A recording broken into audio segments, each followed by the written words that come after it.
Hello and welcome to Sophie & Co. I'm Sophie Shepard-Natze.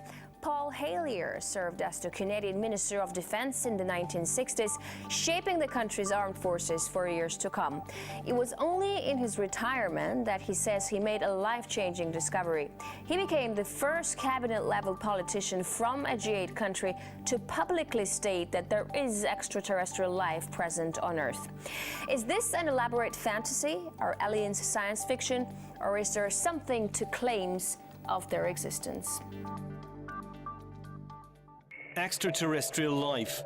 For ages, humanity has wondered, is there anything else in the cold darkness of space? Skeptics say there is no proof, but there have always been those who dared to dream. And some even claim to have seen things with their own eyes. Do aliens exist? Are they already here? Do they pose a threat or a chance for salvation? Honorable Paul Hellyer, former Minister of Defence of Canada, and he believes that life forms from space exist and are present on Earth. It's great to have you with us on our show. Why do you say that UFOs are as real as the airplanes flying over our heads? Well, because I know that they are. They've been, as a matter of fact, they've been visiting our planet for thousands of years. And one of the cases that would interest you most, if you give me 2 or 3 minutes to answer, is during the Cold War, 1961, there were about 50 UFOs in formation flying south from Russia to across Europe. And the Supreme Allied Commander was very concerned and about ready to press the panic button when they turned around and went back over the North Pole. So they decided to do an investigation, and they investigated for 3 years, and they decided that with absolute certainty that 4 different species at least, had been visiting this planet for thousands of years. So that's, we have a long history of UFOs, and of course there's been a lot more activity in the last few decades since we invented the atomic bomb, and they're very concerned about that and the fact that we might use it again. And because the whole cosmos is a unity, and it affects not just us but other people in the cosmos, they're very much afraid that we might be stupid enough to start using atomic weapons again, and this would be very bad for us and for them as well. So no serious scientist has ever publicly confirmed evidence of an encounter with extraterrestrials. Why would scientists not confirm the facts if they exist? I'm afraid they must go out of their way not to find out. Because if they did, you know, even 10% of the amount of research I've done in the last 8 years, they would be as convinced as I am. I mean, they could do it even faster. Might take them a little longer when they didn't have a military background. But there are so many wonderful books that tell these stories, and they've been authenticated. The sightings have been authenticated by more than one witness, and also by radar. And they have landed in various places around the world, including Russia. There's a famous case there. I can't remember the name of the place, but it was widely reported at the time. A man wrote a book about it, and then the French bought the book rights so that it wouldn't be circulated around. There's just so much evidence. If anybody will take the time off to do a little bit of research and study. But people just are, you know, some people are interested and will take the time, and the others just say, oh, you know, it's just fantasy. Mm-hmm. But since I've been public on this subject, I get, probably 3 or 4 emails a week from all over the world from people who have actually witnessed sightings. And some of them who have actually been on the ships, and some of them who have actually been transported to another planet. And so this information is not, you know, it is top secret in a way that the governments aren't talking about it. But if you listen to the whistleblowers and the people who have worked in the industry and who know what is going on, there is just a lot of information out there, and it doesn't take very long to get your hands on it. But see, the problem is that some people who report UFO sightings and alien abductions have been shown to make things up to make things up to be famous, to make money, or just for a prank. How do we tell fiction from a fact? Well, you have to spend a lot of time trying to find, we used to say, separating the wheat from the chaff, and it takes a lot of effort. When I was minister, I got sighting reports, and when we checked them out, about 80%, about 8 out of 10, were not real. There were sights of Venus or plasma or, you know, a dozen other things. But there were 15 or 20% for which there was no explanation, and they were the genuine unidentified flying objects. These things go way back. One of the conferences I went to was in Las Vegas, was promoted by a chap who had written a book about crashes.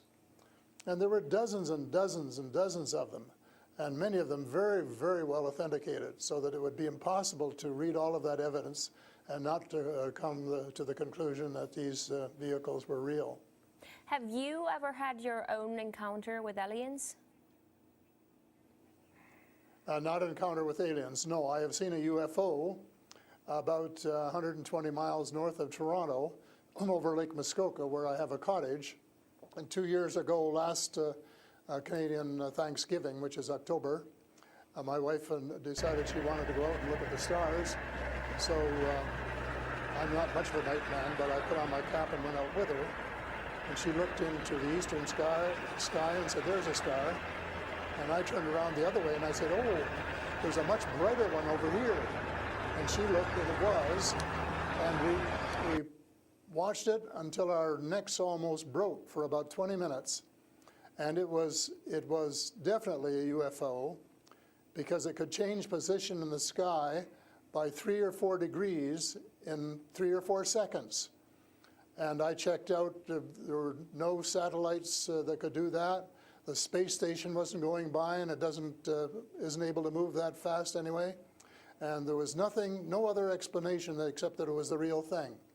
And 2 days later, I went down on the dock, got a comfortable chair, and watched it came back almost to the same spot and entertained me for as long as I could take it.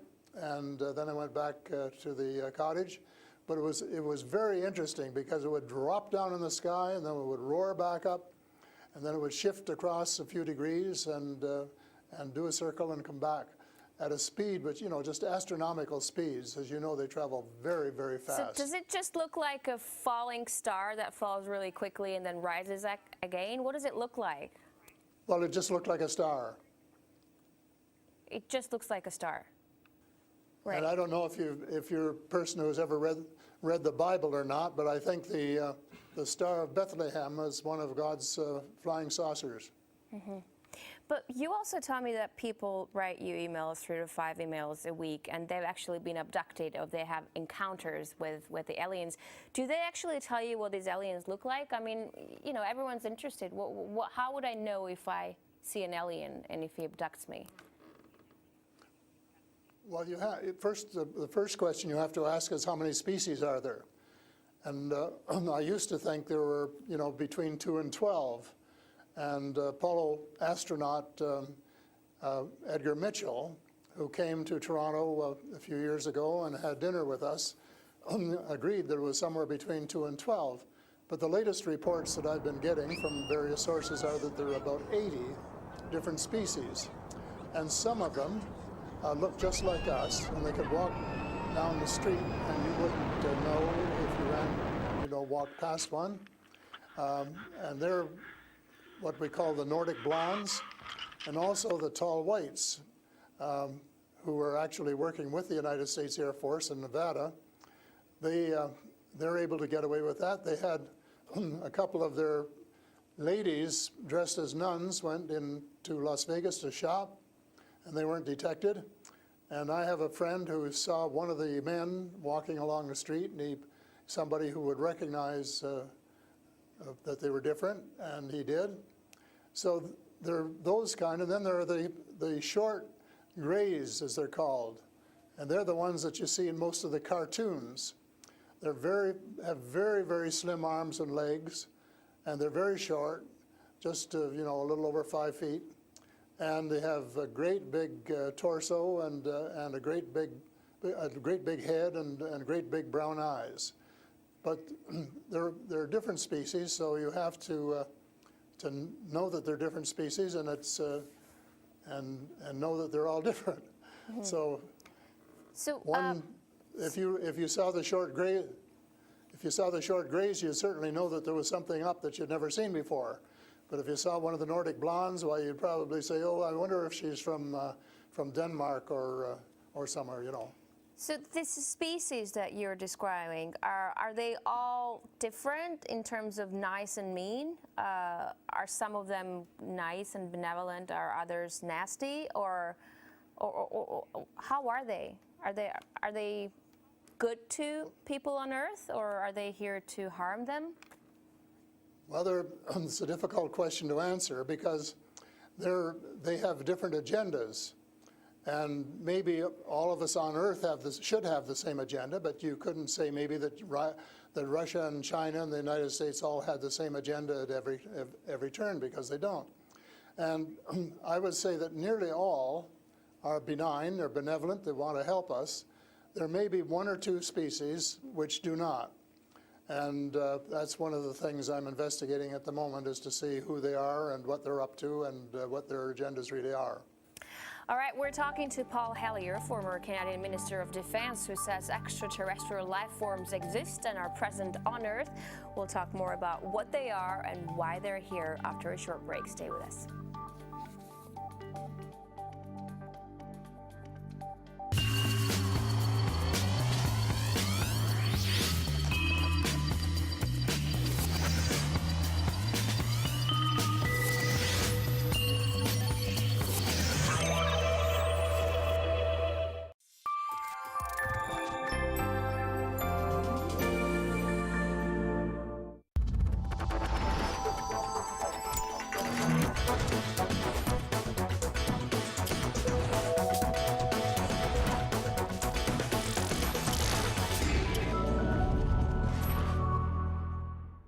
On their way to Antarctica, the crew of the Academic Fyodorov face many challenges. Here you have to look out for yourself. Crashing onto rocks, trapped in pack ice. In extreme conditions, anything can happen. Antarctica always comes up with surprises. You have to keep your eyes open because there's always something going wrong. The ship carries huge reserves of water, food, fuel, as well as helicopters and people able to survive extreme conditions. They're ready for anything, even an apocalypse. She's really an incredible ship. Calling all Antarctica stations. This is Academic Fyodorov. Radio check. Please respond.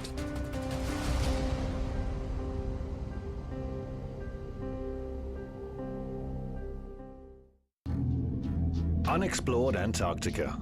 What is it in this icy expanse that attracts the people who come here? Now I only go to the dacha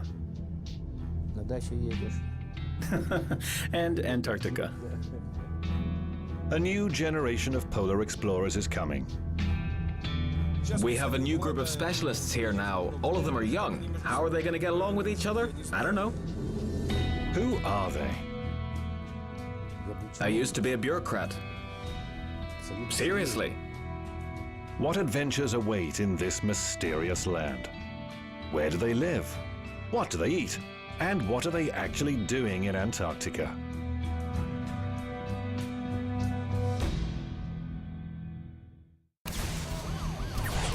"12 months of change. The moments which redefine the world we live in. RT was there to bring you the full picture. Clash with the police. The police are holding their breath. And boy, to close a camp that is a dark spot on America. Built the barricades which the police had taken down. On New Year's Eve, our global team of reporters and contributors revisit the key events of 2013 and outline what to expect next. Join Anissa Nawi and Kevin Owen for our annual 2-hour news special. Start 2014 with RT.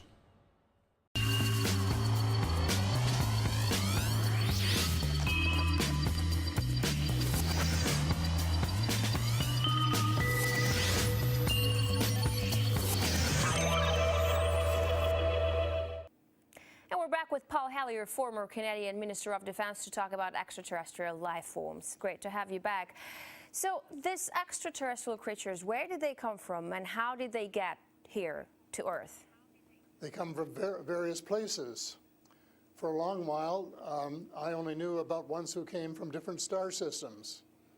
The Pleiades and Reta Reticula and several other star systems, but in the last few months I have met people who have made me aware of that there are some in our star system, and that there are actually extraterrestrials who live on a planet called Andromeda, which is one of the moons of Saturn, and that there are others on Venus and some on Mars, and that they may be interacting between themselves. I suspect that they are, because there is what is called a federation of these people, and they have rules. For example, one of the rules is that they don't interfere in our affairs unless they're invited to.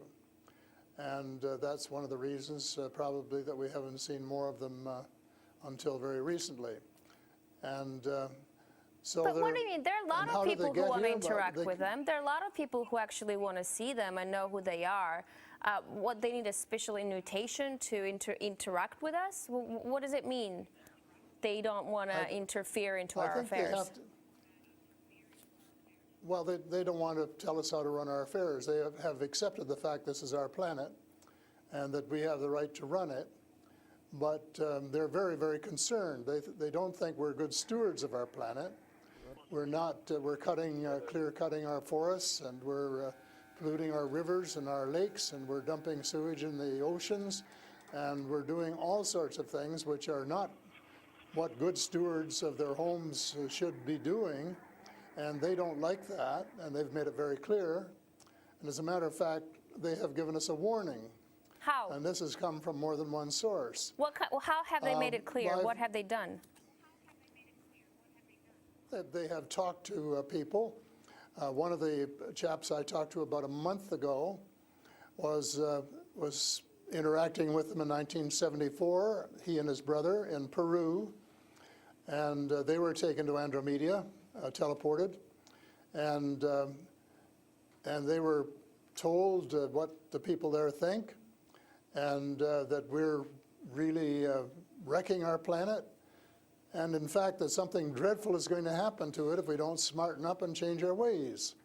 We spend too much time fighting each other. We spend too much money on military expenditures and not enough on feeding the poor and looking after the homeless and the sick, and that we are polluting our waters and our air, and that we're playing around with these exotic weapons, thermonuclear weapons and atomic weapons, which have such a devastating effect both on our Earth and on other areas in the cosmos, and they don't like that. And that's the reason they would like to work with us to teach us better ways, but only, I think, with our consent. And they work through individuals, and they try and pick out individuals who won't be frightened to death of them, because they can give you quite a fright.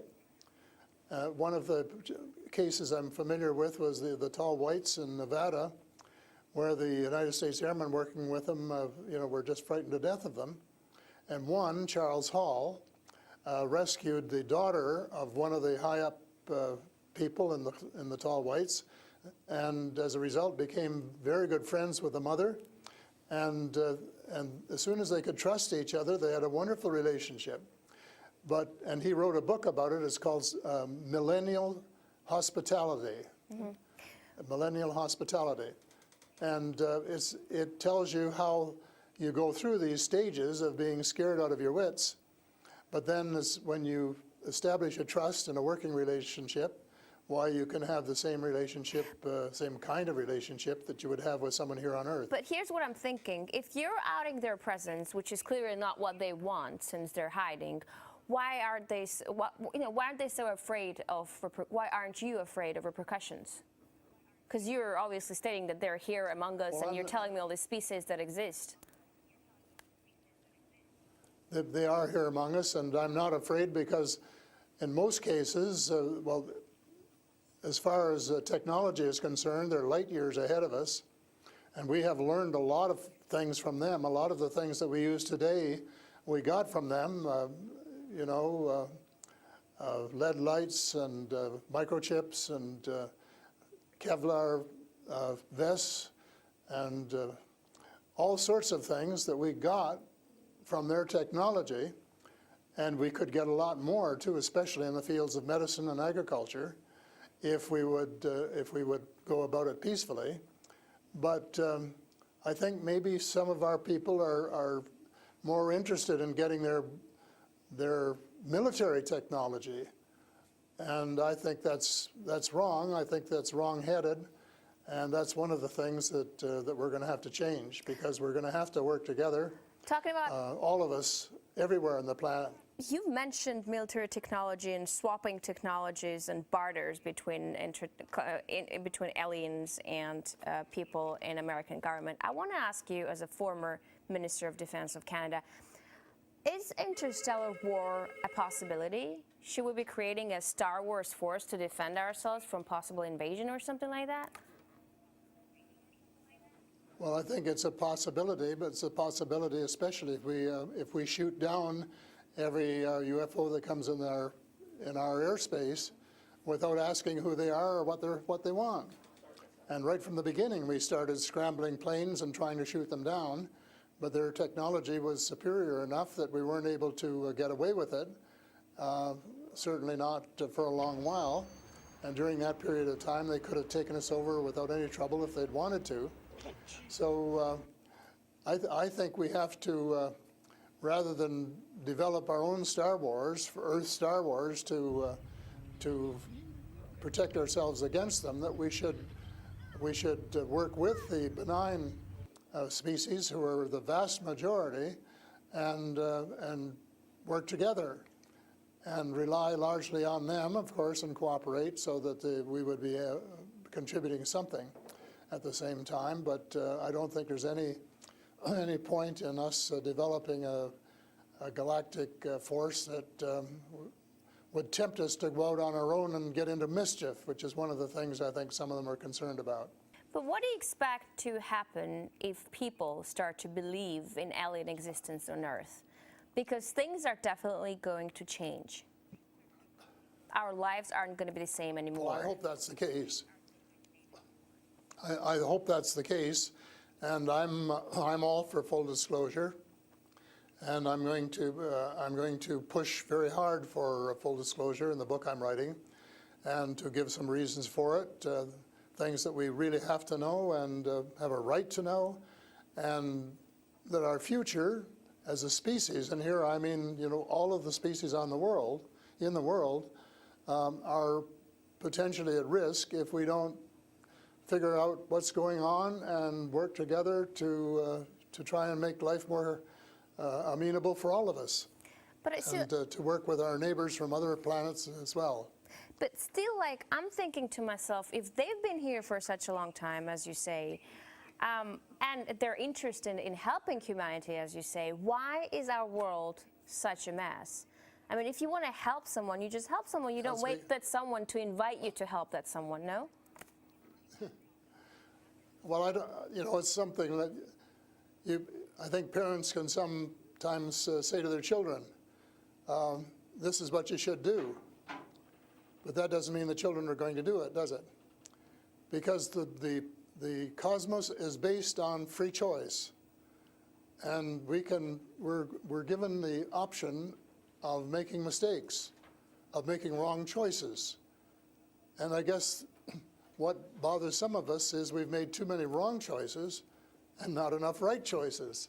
So we're going to have to start switching our priorities and stop spending so much time and effort and weapons to kill each other or to dominate each other, and spending a lot more time on how to help each other to have a better life and a more just society, and a life which is healthier, and where the health care is better, and where the food distribution is better, and where the air is cleaner and the water is cleaner, and all of those things that are waiting to be done if we just get together and row, as we say, rowboat, row in the right direction, the same direction. And it's possible, but it's a tall order, and so far we haven't done it. My thesis will be that we have to do it, and we have to start doing it right away. Thank you so much for this interesting interview and insight on extraterrestrial life. That was Paul Hellyer, former Canadian Minister of Defense, who says aliens exist and live among us on Earth.